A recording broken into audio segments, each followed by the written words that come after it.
5টি দাবি উত্থাপন করছে আজকে শহীদ মাঠ থেকে। আমাদের প্রথম দাবি, গণ হত্যাকারীদের দ্রুত গ্রেপ্তার করে বিচার শুরু করতে হবে। আমাদের দ্বিতীয় দাবি, শহীদ পরিবারদের আর্থিক ও আইনি সহযোগিতা দ্রুত নিশ্চিত করতে হবে। আমাদের তৃতীয় দাবি, প্রশাসনের দুর্নীতিবাজ ও ফ্যাসিস্টদের দোষীদের চিহ্নিত করে বিচারের আওতায় আনতে হবে। আমাদের চতুর্থ দাবি, গণভবনকে জুলাই স্মৃতি জাদুঘর ঘোষণা করতে হবে। আমাদের সর্বশেষ পঞ্চম দাবিটি হচ্ছে, রাষ্ট্র পুনর্গঠনের রোডম্যাপ দ্রুত সময়ের মধ্যে ঘোষণা করতে হবে। যারা আবার পুনর্গঠিত হচ্ছিল, আমরা আপনাদেরকে বলছি, আপনারা 5ই সেপ্টেম্বরকে মনে রেখে আপনারা পরবর্তীতে সিদ্ধান্ত নেবেন। এই 5ই সেপ্টেম্বরে ছাত্রনগরীর আপনাদের ভাসিয়ে নিয়ে যাবে। ছাত্র জনতা একসাথে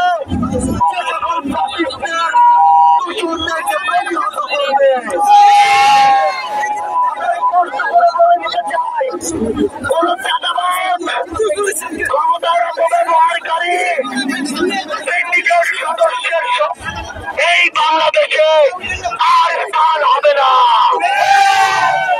আমরা শুধু এটুকু বলতে চাই, আমাদের যে ভাইরা রক্ত দিয়েছে, জীবন দিয়েছে, তাদের সেই স্পিরিট, সেই ছাত্র জনতার অভ্যুত্থানের চেতনা ধরে রাখতে যে কোনো দিন, যে কোনো সময় আমরাও রক্ত দিতে প্রস্তুত থাকবো।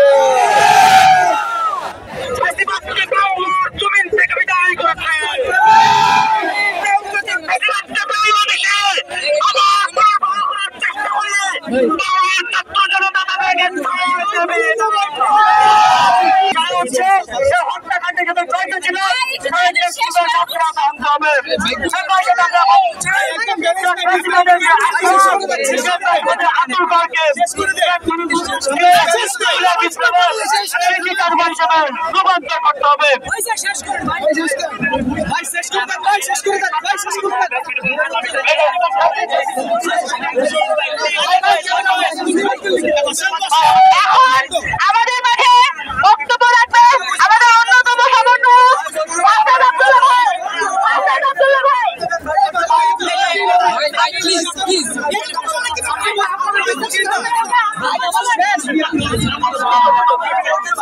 যারা সিস্টেম রিফরমেশনের সাথে যুক্ত, যারা সিস্টেম রিফর্ম যখন আপনারা করবেন, আপনারা আজকে 5ই সেপ্টেম্বরকে মাথায় রাখবেন।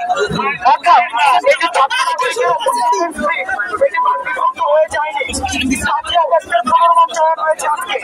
সুতরাং আপনারা যখনই সিস্টেম রিফরমেশন করবেন, তখনই হচ্ছে 5ই সেপ্টেম্বরকে মনে রাখবেন।